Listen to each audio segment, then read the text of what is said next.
Seja bem-vindo ao canal Escritora Comentada. Neste episódio, nós vamos focar em alguns versículos de 1 Nefe, capítulos 18, 19 e 20, que é parte de nossa designação do Vem Segue-me para os dias 29 de janeiro a 4 de fevereiro.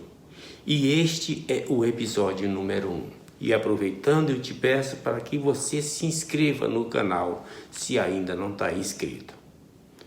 O capítulo 18 de 1 Nefe, ele descreve a finalização do navio que Nefe foi designado construir.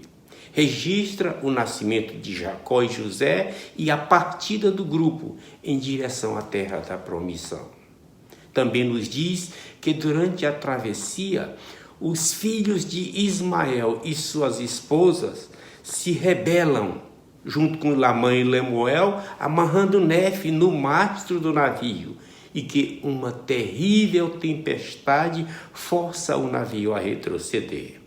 O capítulo ainda esclarece que somente após Nefe ser libertado e orar, a tempestade se acalma, permitindo que finalmente cheguem à terra da promissão, marcando o triunfo da fé e da obediência sobre as adversidades. Em 1 Nefe, capítulo 18, versículo 12, nós lemos: E aconteceu que depois de me haverem amarrado de tal modo que não podia mexer-me, a bússola que fora preparada pelo Senhor parou de funcionar. Ao aplicar este versículo em nossas ações, percebemos que quando começamos a acalentar pensamentos impuros ou a exibir um espírito de rebelião, o Espírito Santo, que é nossa liarona pessoal, nos deixará por nossa própria conta. O pecado que trouxe o castigo da tempestade à família de Leí foi o espírito de rebelião, que pode ser ressignificado como o desrespeito a Deus quando se faz uso de linguagem obscena e aceita ser revestido por um espírito egoísta e indulgente. Esta ressignificação, queridos irmãos, pode ser usada para descrever com precisão de detalhes o conteúdo de programas de televisão, sites de internet e filmes que permitimos entrar em nossos lares. Para evitar as tempestades, devemos zelar pelas coisas que permitimos entrar em nossos lares pelas janelas da internet e televisão. Talvez assim, o espírito não se sinta constrangido e vá embora. Se preenchermos nossas mentes com as ervas daninhas do falso entretenimento, nossa bússola espiritual deixará de funcionar.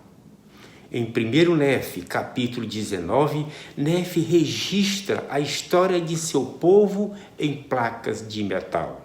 Ele profetiza sobre a vinda de Cristo 600 anos após deixarem Jerusalém e descreve seus sofrimentos e crucificação, e ainda prevê o desprezo e dispersão dos judeus até os últimos dias, quando retornarão ao Senhor.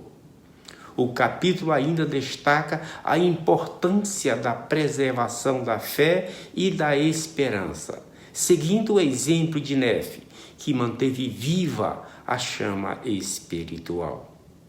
Em 1 Nefe, capítulo 19, versículo 3, nós lemos: E quanto àqueles que estão em Jerusalém, diz o profeta, serão açoitados por todos os povos, porque crucificam o Deus de Israel e desviam o coração, rejeitando os sinais e maravilhas e o poder e glória do Deus de Israel. Quando apresentado aos judeus, quando Pilatos fez uma débil tentativa de libertar Jesus, os judeus responderam dizendo: o seu sangue seja sobre nós e sobre nossos filhos.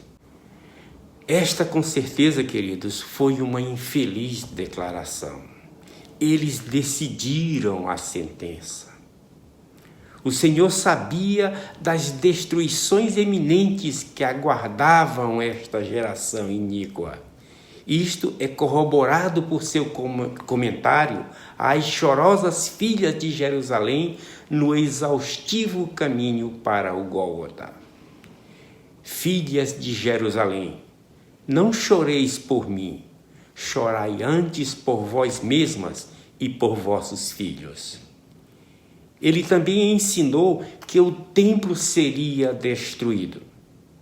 Em verdade vos digo que não ficará aqui pedra sobre pedra que não seja derrubada. Estas duas profecias faziam referência à destruição de Jerusalém, que ocorreu por intermédio do exército romano em 70 depois de Cristo.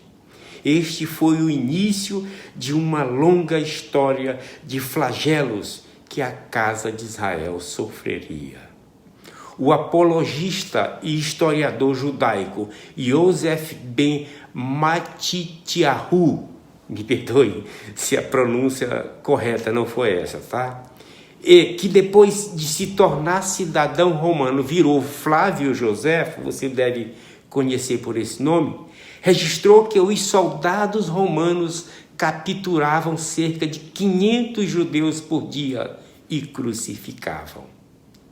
Então, os soldados, por causa da ira e do ódio que nutriam pelos judeus, crucificavam aqueles que capturavam, um após o outro e outro após o outro.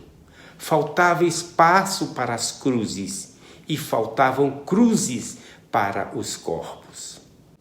Joséfo também fala da terrível fome que foi infligida a Jerusalém sitiada.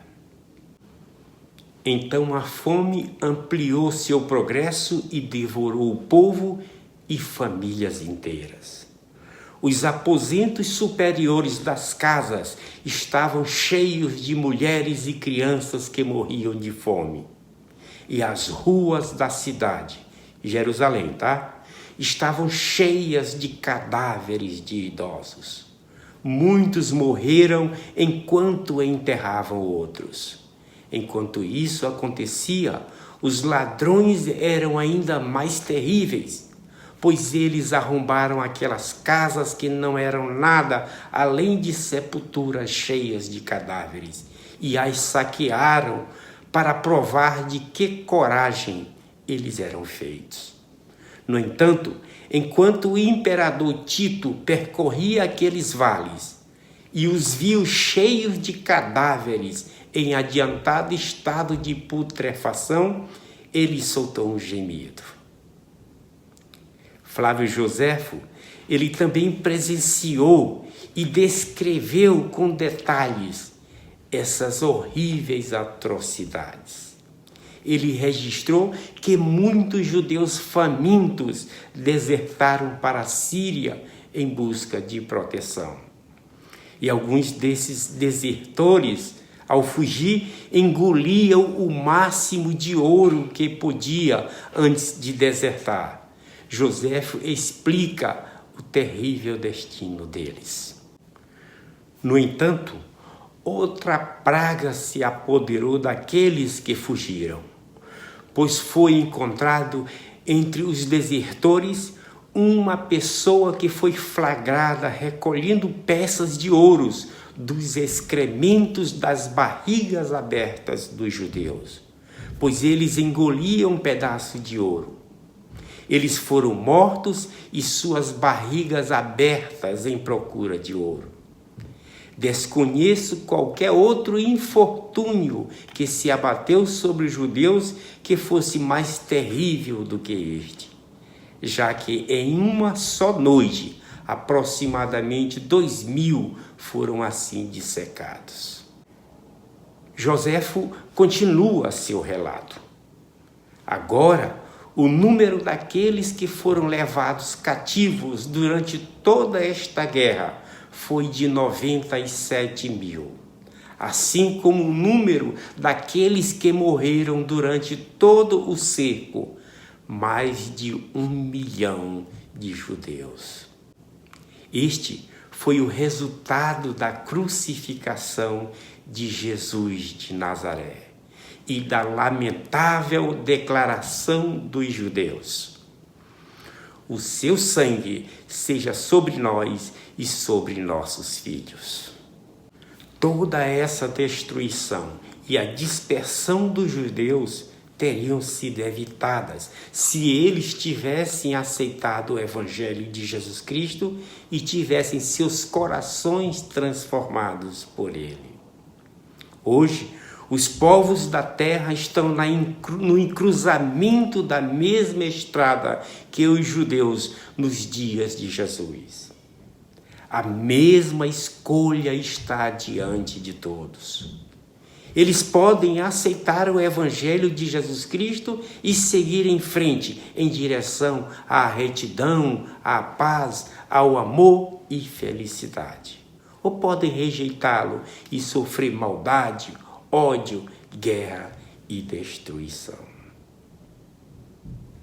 No capítulo 20 de 1 Nefe, o Senhor revela a Israel seus propósitos, lembrando-lhes que foram escolhidos na fornalha da aflição e devem sair da Babilônia. Isso é comparado com Isaías 48, onde o profeta exorta Israel a ouvir a voz do Senhor. Os textos destacam a importância de Israel se separar das influências mundanas e seguir os desígnios divinos para encontrar redenção e restauração espiritual. Nós lemos em 1 Nefe 20, 10, que diz: pois eis que te purifiquei e te escolhi na fornalha da aflição.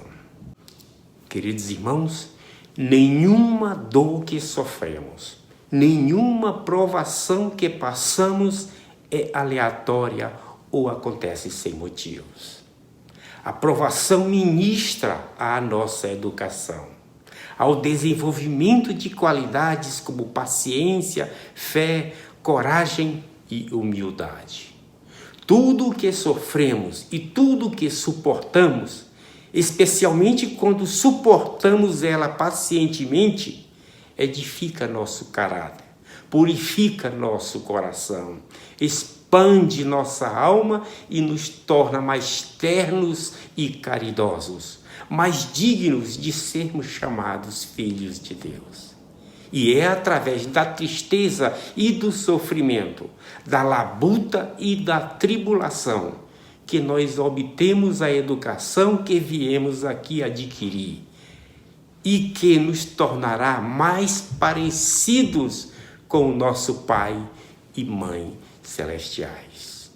As aflições podem nos suavizar e adoçar, e podem ser uma influência disciplinadora. Muitas vezes pensamos na correção como algo sendo feito para nos punir. Porém, a correção divina é uma forma de aprendizado, pois é administrada pelas mãos de um Pai amoroso. Em nome de Jesus Cristo. Amém. Fica com Deus.